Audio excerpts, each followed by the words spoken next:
नमस्कार बच्चों। आज हम पाठ पढ़ने जा रहे हैं मानवीय करुणा की दिव्य चमक। इसको लिखा है सर्वेश्वर दयाल सक्सेना जी ने। बच्चों, यह एक संस्मरण है। पहले मैं आपको बता दूं कि संस्मरण होता क्या है। संस्मरण हिंदी साहित्य की गद्य की एक विधा है। किसी घटना, किसी व्यक्ति अथवा वस्तु का स्मृति के आधार पर कलात्मक वर्णन करना संस्मरण कहलाता है।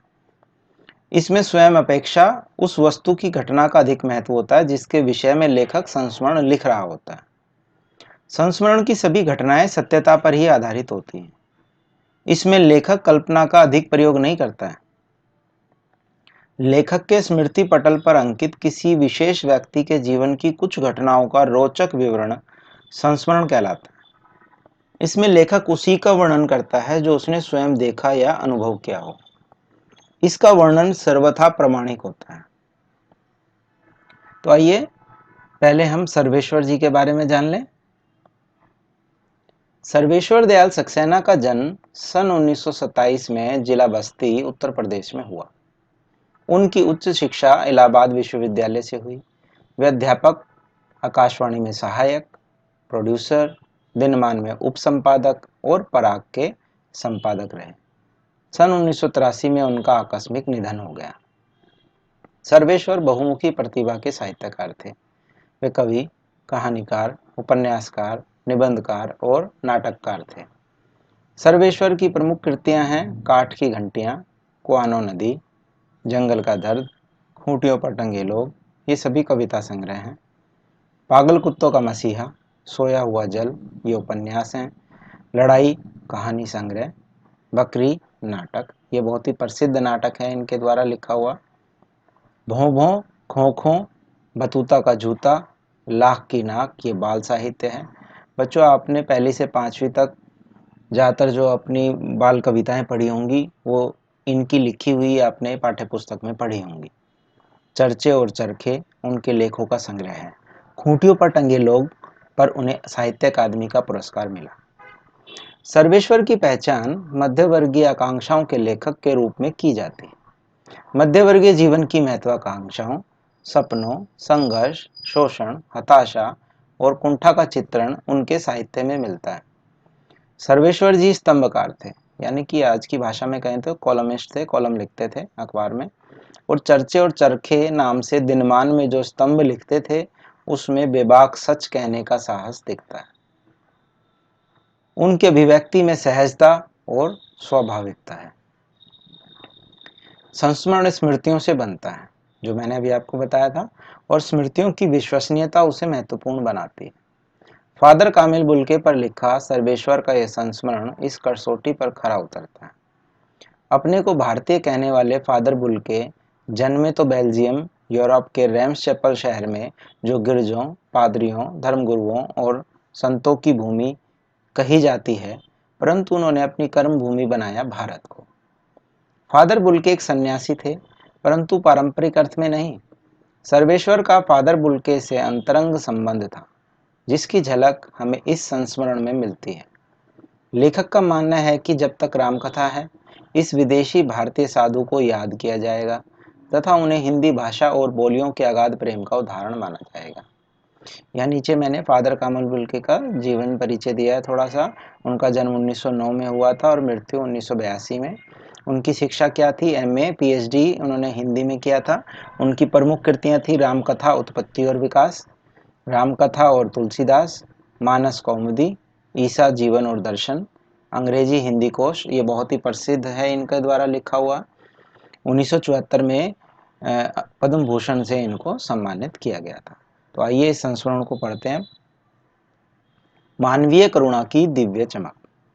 फादर को जहरबाद से नहीं मरना चाहिए था। जहरबाद क्या होता है? एक गैंग्रीन नाम का एक रोग होता है जिसमें कि एक जहरीला कष्ट साध्य एक फोड़ा हो जाता है, जिसकी रगों में दूसरों के लिए मिठास भरे अमृत के अतिरिक्त और कुछ नहीं था। उसके लिए इस जहर का विधान क्यों हो? कि जो हमारे फादर कामिल बुल्के थे उनके बारे में हमारे लेखक कह रहे हैं कि उनका जो जीवन था बड़ा मिठास भरा हुआ था, अमृत के अतिरिक्त उसमें कुछ भी नहीं था, और ऐसे व्यक्ति के लिए इस तरह से मृत्यु का विधान क्यों? यह सवाल किस ईश्वर से पूछें? प्रभु की आस्था ही जिसका अस्तित्व था। वह देह की इस यातना की परीक्षा उम्र की आखिरी देहरी पर क्यों दें कि उनको ऐसी गंभीर बीमारी, असाध्य बीमारी, कष्ट साध्य बीमारी जो थी, उनको क्यों दी गई जीवन के अंतिम पलों में। एक लंबी पादरी के सफेद चोगे से ढकी आकृति सामने है। यहाँ हमारे जो लेखक हैं वो फादर कामिल बुल्के कैसे दिखते हैं इसके बारे में बता रहे हैं। गोरा रंग, सफेद झाई मारती भूरी दाढ़ी, नीली आंखें, बाहें खोल गले लगाने को आतुर। उनको हमेशा क्या कैसा लगता था कि फादर कामिल मुल्के से जब भी वो मिलते थे, ऐसा लगता था जैसे कि वो हमेशा बाहें खोल के गले लगाने को आतुर रहते हैं। इतनी ममता, इतना अपनत्व इस साधु में अपने हर एक प्रियजन के लिए उमड़ता रहता था। मैं 35 साल से इसका साक्षी था, तब भी जब वह इलाहाबाद में थे और तब भी जब वह दिल्ली आते थे। यानी कि वो सभी लोगों के साथ एक ही जैसा व्यवहार करते थे, सबके प्रति उनके मन में मिठास थी। आज इन बाहों का दबाव मैं अपनी छाती पर महसूस करता हूँ। फादर को याद करना एक उदास शांत संगीत को सुनने जैसा है। वो ऐसा फादर को याद करते हुए कह रहे हैं कि जैसे एक शांत संगीत को जब हम सुनते हैं तो एक उदासी छा जाती है, एक शांति व्यक्ति को मिलती है, ऐसा ही उनको याद करने जैसा है। उनको देखना करुणा के निर्मल जल में स्नान करने जैसा था। जैसा एक निर्मल जल में हम स्नान करके महसूस करते हैं, ऐसे ही उनको देखकर लेखक को भी अनुभूति होती थी। और उनसे बात करना कर्म के संकल्प से भरना था। अगर उनसे बात कर लेते थे व्यक्ति तो ऐसा लगता था कि जैसे कि वो उनके अंदर भी कर्म करने का एक संकल्प जो है भर गया है। मुझे परिमल के वे दिन याद आते हैं। परिमल नाम की एक पत्रिका है, जब वो साथ काम करते थे, जब हम सब एक पारिवारिक रिश्ते में बंधे जैसे थे, जिसके बड़े फादर बुल्के थे। हमारे हंसी मजाक में वह निर्लिप्त शामिल रहते, हमेशा जो है जो भी हंसी मजाक करते उसमें वो शामिल रहते। हमारी गोष्ठियों में वह गंभीर बहस करते। जब भी गोष्ठियाँ होती, साहित्यिक गोष्ठियाँ होती तो उसमें वो गंभीर बहस करते, हमारी रचनाओं पर बेबाक राय और सुझाव देते। और हमारे घरों के किसी भी उत्सव और संस्कार में वह बड़े भाई और पुरोहित जैसे खड़े हों, हमें अपने आशीषों से भर देते। जब भी किसी साथी के यहाँ कोई भी कार्यक्रम होता तो वहाँ वो शामिल होते और बड़े भाई की तरह और पुरोहित की तरह उस पूरे काम को वहाँ संभालते और आशीर्वाद देते।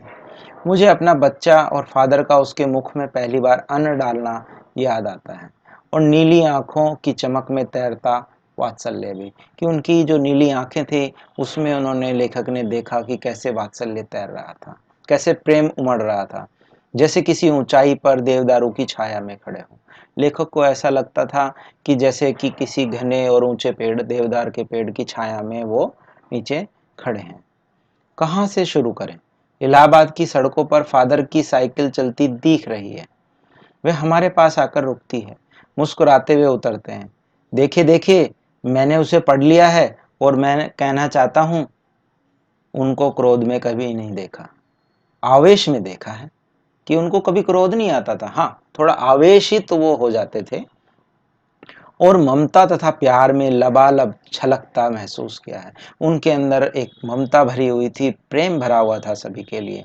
अक्सर उन्हें देखकर लगता कि बेल्जियम में इंजीनियरिंग के अंतिम वर्ष में पहुंचकर उनके मन में सन्यासी बनने की इच्छा कैसे जाग गई, जबकि घर भरा पूरा था। 2 भाई, 1 बहन, माँ, पिता, सभी थे।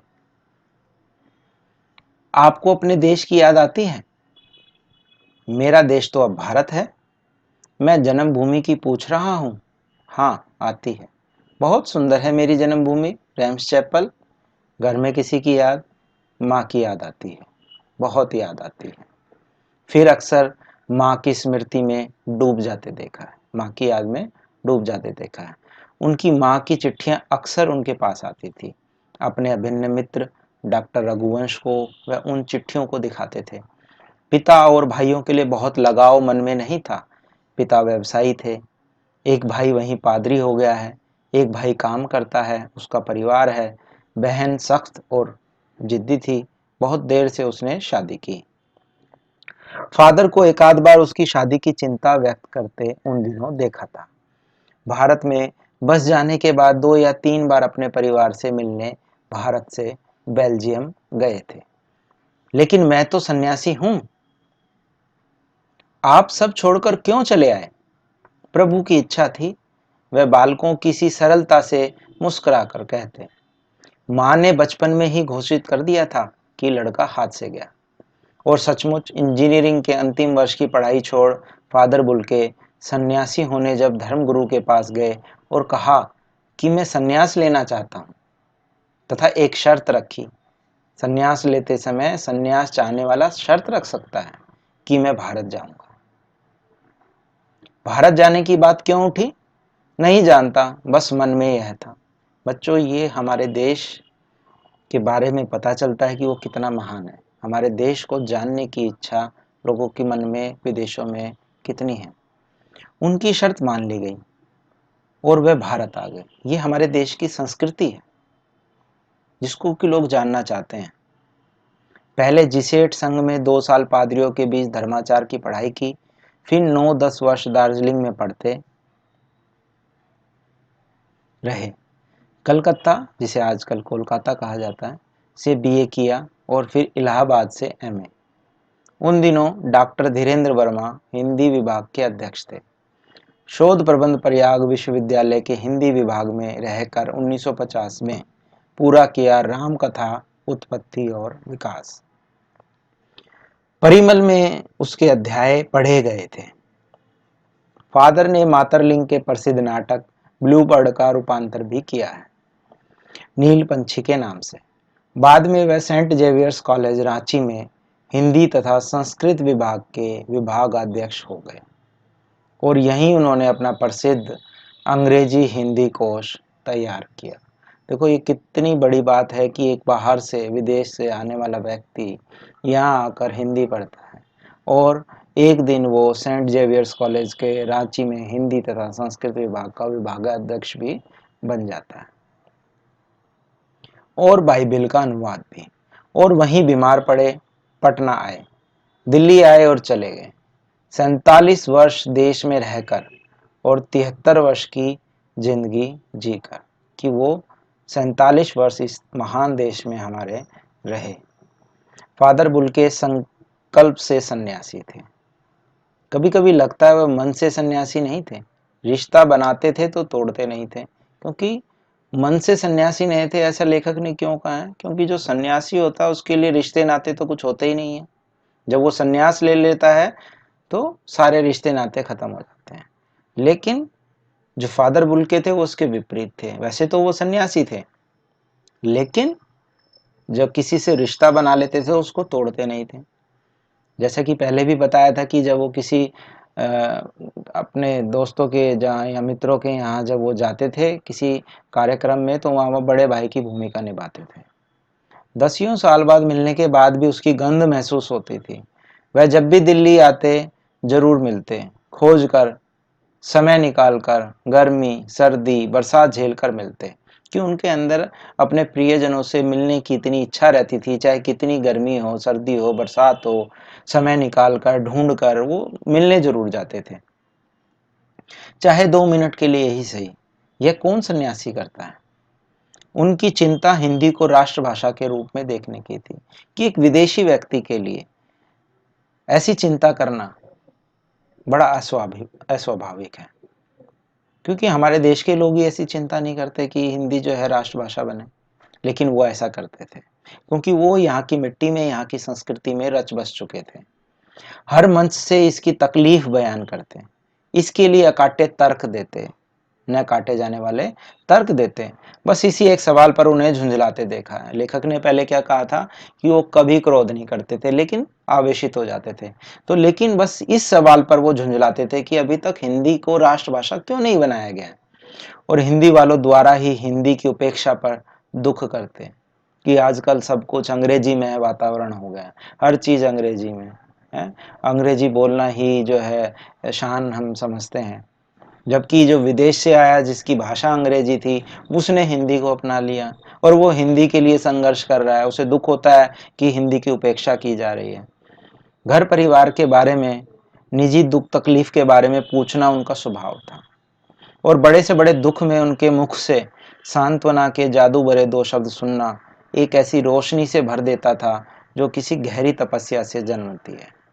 यानी कि वो जब भी किसी से मिलते थे तो सुख के साथ साथ वो दुख के बारे में भी उनसे पूछते थे और फिर उसके बारे में पूछ कर समझ कर उनके मुख से सांत्वना के शब्द निकलते थे। उन शब्दों को लेखक कहता कि वो जादू भरे शब्द थे और उनको सुनकर ऐसा लगता था जैसे उनके अंदर किसी कोई रोशनी आ गई है और वो रोशनी जो है किसी गहरी तपस्या के बाद ही व्यक्ति को मिलती है।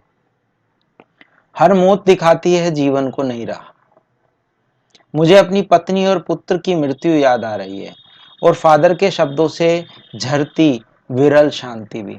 जब लेखक हमारे जो थे उनकी पत्नी और पुत्र की जब मृत्यु हो गई और वो बहुत दुखी हो गए, तब जो है फादर बुल्के ने उनको सांत्वना भरे दो शब्द जब उनको कहे होंगे, उससे उनको जो शांति प्राप्त हुई होगी उसके बारे में हमारे लेखक जो है बात कर रहे हैं।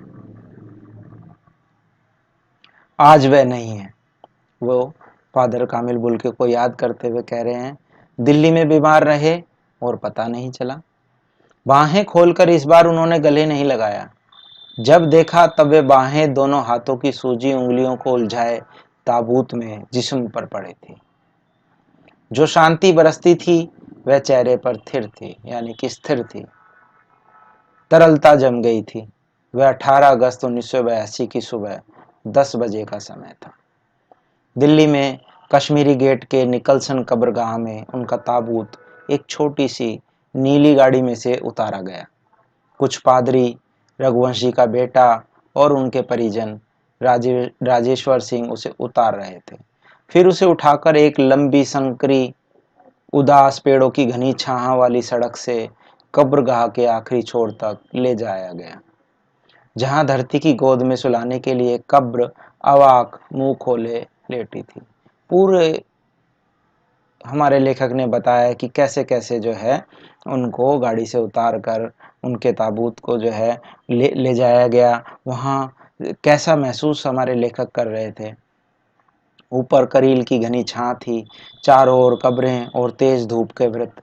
जैनेन्द्र कुमार, विजेंद्र स्नातक, अजीत कुमार, डॉक्टर निर्मला जैन और मसीही समुदाय के लोग, पादरीगण, उनके बीच में गैरिक वसन पहने यानी गेरवे वस्त्र पहने इलाहाबाद के प्रसिद्ध विज्ञान शिक्षक डॉक्टर सत्यप्रकाश और डॉक्टर रघुवंश भी, जो अकेले उस संकरी सड़क की ठंडी उदासी में बहुत पहले से खामोश दुख की किन्हीं अपरिचित आहटों से दबे हुए थे, सिमट आए थे कब्र के चारों तरफ। सब बड़े दुखी थे फादर कामिल बुल्के के जाने के बाद और अंतिम दर्शन करने के लिए वो सब वहां पर आ गए थे और सिमट गए थे कब्र के चारों तरफ। वो खड़े हो गए थे उनको अंतिम विदाई देने के लिए।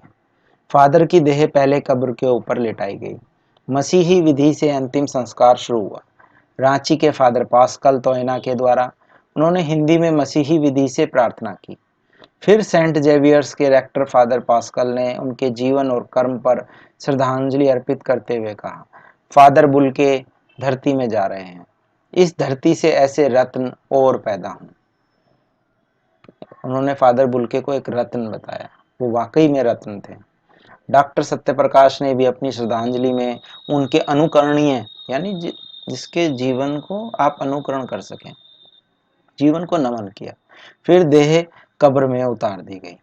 मैं नहीं जानता इस सन्यासी ने कभी सोचा था या नहीं कि उसकी मृत्यु पर कोई रोएगा, लेकिन उस क्षण रोने वालों की कमी नहीं थी।